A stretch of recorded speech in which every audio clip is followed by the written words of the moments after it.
Hello everyone, स्वागत है आप सभी के पसंदीदा यूट्यूब चैनल राय एजुकेशन में। 69,000 भर्ती संशोधन के नियमों पर बातचीत करेंगे इस वीडियो में, क्योंकि संशोधन को लेकर सबसे ज़्यादा खासे अभ्यर्थी परेशान हैं और इसी वजह से एक ज़िले में अभ्यर्थियों ने काफ़ी ज़्यादा हंगामा किया है। उन अभ्यर्थियों को जिनको नियुक्ति पत्र निर्गत करने के बाद भी संशोधन के नाम पर विद्यालय आवंटित नहीं किया है, उन्होंने बहुत ज़्यादा चक्का जाम भी किया है, भीड़ एकत्रित की गई है और पुलिस बल को आना पड़ा है। तो इस पर तमाम चीज़ों पर चर्चा करेंगे इस वीडियो में और समझेंगे कि नाम, क्रमांक, निवास सबकी त्रुटि सुधार किस प्रकार से हुई है और शासनादेश भी उसके संबंध में जारी किया गया था पिछली भर्ती में। बहुत ध्यान से समझिएगा, 68,500 में ये नियम लागू हुआ था, तो उसी के बाद ये 69,000 भर्ती है और एकदम स्पष्ट तरीके से मौका सबको दिया था। और मैंने कई बार बोला इस संशोधन को लेकर, इसीलिए मैं आप लोगों से बार बार आज से नहीं, विगत शुरुआत से ही जब काउंसलिंग आपकी जून वाली जो काउंसलिंग स्टार्ट होने वाली थी, तो ही ढेर सारे वीडियोस के फॉर्म में मैंने आप लोगों को ये बात एकदम स्पष्ट कही थी कि एफिडेविट ही एकमात्र उपचार है जिसके जरिए कंसीडर किया जाएगा हर तमाम त्रुटि सुधार को। तो उसी प्रकार से शासनादेश क्या है उस पर देख लेते हैं, लेकिन किस ज़िले में क्या परेशानी हुई उस पर आइए पहले चर्चा कर लेते हैं। तो ये यहाँ देख सकते हैं भारत समाचार, और यहाँ पर इनके द्वारा ट्वीट किया गया कि मथुरा से एक खबर आ रही है कि बीएसए ऑफिस में नवनियुक्त शिक्षकों का हंगामा, काउंसलिंग में शामिल न करने पर रोड जाम की, विद्यालय आवंटन के लिए होनी है काउंसलिंग, मौके पर पहुंची पुलिस जाम खुलवाने में जुटी है, करीब 200 शिक्षकों को काउंसलिंग से रोका गया है। प्रत्येक जिले में यही हाल देखने को मिल रहा है। जहां 250 सीटें हैं वहां पर 150 अभ्यर्थियों को सिर्फ और सिर्फ संशोधन के नाम पर बाहर कर दिया जा रहा है।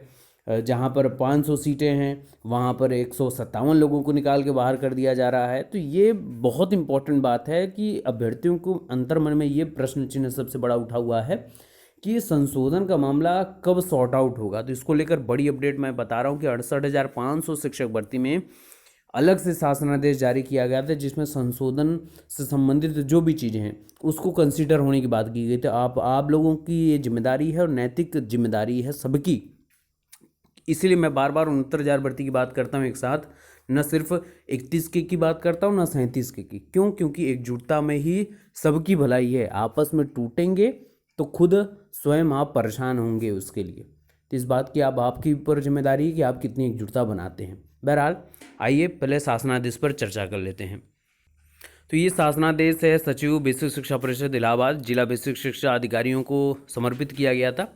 ये 27 आपके अगस्त 2018 की बात है। इसमें स्पष्ट तरीके से लिखा हुआ है कि उत्तर प्रदेश बेसिक शिक्षा परिषद द्वारा संचालित परिषदीय प्राथमिक विद्यालयों में सहायक अध्यापकों की भर्ती हेतु आयोजित लिखित परीक्षा में उत्तीर्ण 41,556 अभ्यर्थियों को नियुक्ति पत्र के संबंध में ये बात कही गई है।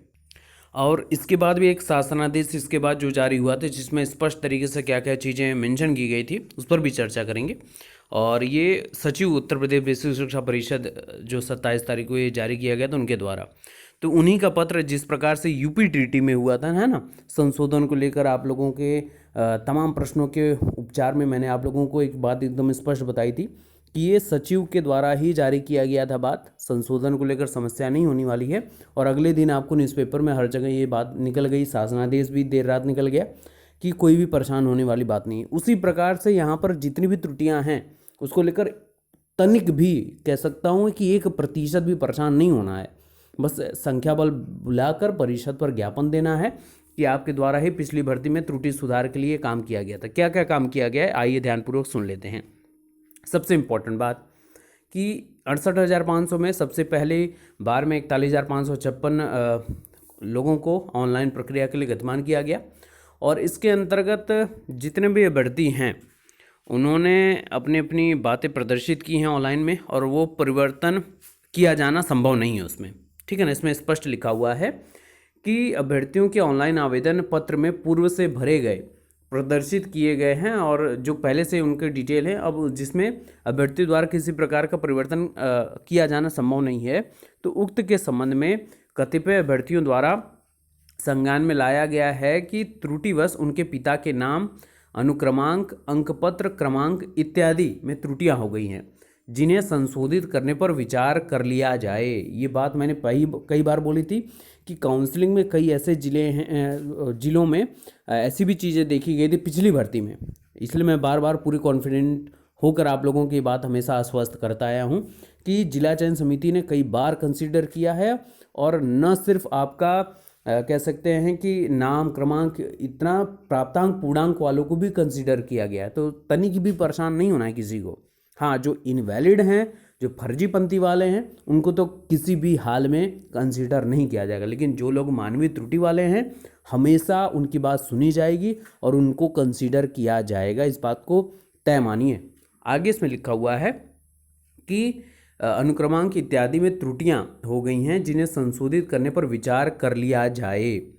आगे लिखा गया है कि उक्त के संबंध में सम्यक विचारोपरांत यह निर्णय लिया गया है कि चूंकि अभ्यर्थियों को संप्रति संचालित ऑनलाइन आवेदन प्रक्रिया में संशोधन का अवसर नहीं प्रदान किया जा रहा है, ऐसी स्थिति में अभ्यर्थियों के ऐसी त्रुटियां जिनसे अभ्यर्थियों की चयन प्रक्रिया प्रभावित नहीं होती है का निवारण जनपदीय चयन समिति के माध्यम से कर लिया जाए। इस बात को समझ लीजिए, और यही बात इसमें लिखी हुई है, मैंने कई बार आपको बताई ये बात। आगे है इसमें कि अतएव आपको निर्देशित किया जाता है कि नियुक्ति हेतु आयोजित होने वाली काउंसलिंग प्रक्रिया में अभ्यर्थियों द्वारा उनके आवेदन पत्र में पिता पति के नाम में वर्तनी त्रुटि, शैक्षिक अंकपत्रों प्रमाण पत्रों में अनुक्रमांक या अंकपत्र क्रमांक में किसी अंक की त्रुटि तथा फोटो पहचान पत्र संख्या में किसी अंक या अक्षर की त्रुटि हो, तथा उत्तर प्रदेश में निवास के संबंध में यदि किसी अभ्यर्थी द्वारा गलती से नहीं चुन लिया गया हो तो ऐसे प्रकरणों को जनपदीय चयन समिति के समक्ष प्रस्तुत कर समस्त सुसंगत अभिलेखों से सम्यक परीक्षण कर त्रुटि का निवारण कर लिया जाए, और जिससे कोई भी अर्ह अभ्यर्थी चयन या नियुक्ति से वंचित न रह जाए। ऐसे समस्त प्रकरणों के संबंध में जनपदीय चयन समिति की कार्रवाई एक पृथक पंजिका में दर्ज की जाए। कृपया तदनुसार कार्रवाई सुनिश्चित करें। ये बहुत बड़ी बात है। यहाँ पर इन्होंने जिला चयन समिति पर ही स्पष्ट तरीके से बात रख दी है कि वो इसको कंसीडर करें, ताकि तनिक भी, और यहाँ पे देखिए जिनके त्रुटिवश की वो इस स्टेट के हैं कि नहीं है, उसमें नहीं भर गया है, उनके लिए भी यहाँ पर बात कंसीडर करने की बात की गई है। तो मैंने बोला ना कि जो मेरिट को, और इन्होंने एकदम स्पष्ट बोला है कि जो मेरिट को प्रभावित ना करता हो, अभ्यर्थियों की चयन प्रक्रिया प्रभावित ना हो रही हो, उसको आप निवारण किया जाए। तो और इसके बाद फिर एक आपका शासनादेश भी जारी किया गया बाद में, उसको आइए उसको देख लेते हैं। और इस शासनादेश को मैंने पूरा अच्छे से टेलीग्राम ग्रुप, आप टेलीग्राम ग्रुप राय एजुकेशनल से नहीं जुड़े हैं तो राय एजुकेशनल सर्च करके आप टेलीग्राम अपने ऐप में राय एजुकेशनल ग्रुप में ज्वाइन हो जाइए, और वहाँ पर ये PDF आपको मिल जाएगी, डिटेल में अच्छे से पढ़ सकते हैं आप। ये है आपका 11/10/2018 का, यानी 11 अक्टूबर का है ये 2018 का, 68,500 संबंधित, और इसमें प्रत्यावेदन जो दिए गए थे अभ्यर्थियों द्वारा उसकी कार्रवाई के लिए ये आपके सभी जिला बेसिक शिक्षा अधिकारियों को, चाहे अलीगढ़ हो, हरदोई हो, अमेठी हो, बांदा हो, बस्ती हो, भदोई हो, मतलब तमाम सभी को प्रेषित किया गया था। जिसमें देखिए क्या क्या बोला गया था, ध्यान से समझिएगा। इसमें बोला गया है कि जनपद में संदर्भगत भर्ती हेतु काउंसलिंग कराई जा चुकी है, और तदुपरांत मुख्यतः निम्नलिखित त्रुटियां परिलक्षित हो रही हैं कि ऐसे अभ्यर्थी जिनके द्वारा आवेदन पत्र में भरा गया प्राप्तांक ज़्यादा है परंतु अंकपत्र में कमी है, ऐसे अभ्यर्थी जिनके द्वारा आवेदन पत्र में भरा गया प्राप्तांक कम है परंतु अंकपत्र में अधिक है, ऐसे अभ्यर्थी जिन्होंने आवेदन पत्र में पूर्णांक कम भरा है परंतु अंकपत्र में पूर्णांक अधिक है, या ऐसे अभ्यर्थी जिन्होंने आवेदन पत्र में पूर्णांक अधिक भरा है लेकिन उनका पूर्णांक कम है। दूसरा कि ऐसे अभ्यर्थी जिनके द्वारा आवेदन पत्र में जन्म तिथि त्रुटिपूर्ण अंकित कर दी गई है, उनके द्वारा मूल प्रमाण पत्र के आधार पर संशोधन की मांग की जा रही है।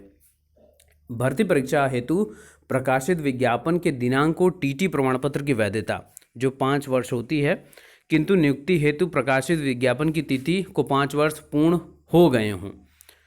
आवेदन पत्र में त्रुटिवश स्वतंत्रता संग्राम सेनानी की जगह आपका DFF अंकित कर दिया गया, जबकि वे वास्तव में आश्रित स्वतंत्रता संग्राम सेनानी हैं, DFF नहीं है। तो ये कुछ त्रुटियां हैं, उनके संबंध में इन्होंने स्पष्ट कहा है कि आपकी ये याचिका दाखिल की गई थी, उसके द्वारा आदेश पारित किया गया है कि विचार इस पर किया जाए, और यदि उपयुक्त अभ्यर्थियों के अंकों प्राप्तांक पूर्णांक में भिन्नता को संशोधित किए जाने की अनुमति प्रदान की जाती है तो सफल हुए 41,556 अभ्यर्थियों जिनके संदर्भगत अभ्यर्थी सम्मिलित हैं के चयन पर कोई प्रभाव नहीं पड़ेगा, किंतु प्राप्तांक पूर्णांक के परिवर्तन से जो मेरिट है वो आपकी प्रभावित हो सकती है, जिसका अधिकतम प्रभाव जिला आवंटन पर पड़ सकता है। अतः अभ्यर्थियों से इस आशय का शपथ पत्र प्राप्त कर लिया जाए कि ऑनलाइन आवेदन पत्रों में त्रुटिपूर्ण भरे गए अंकों के आधार पर अभ्यर्थियों को उनकी वरीयता तथा मेरिट के आधार पर जनपद आवंटन हुआ है। अतः अभ्यर्थी द्वारा उपयुक्त त्रुटि पूर्ण प्रविष्टि सही होने पर यदि जनपद आवंटन परिवर्तन होता है तो वह उन्हें स्वीकार्य है। ये बहुत इंपॉर्टेंट बात है। अब ये किसके लिए है?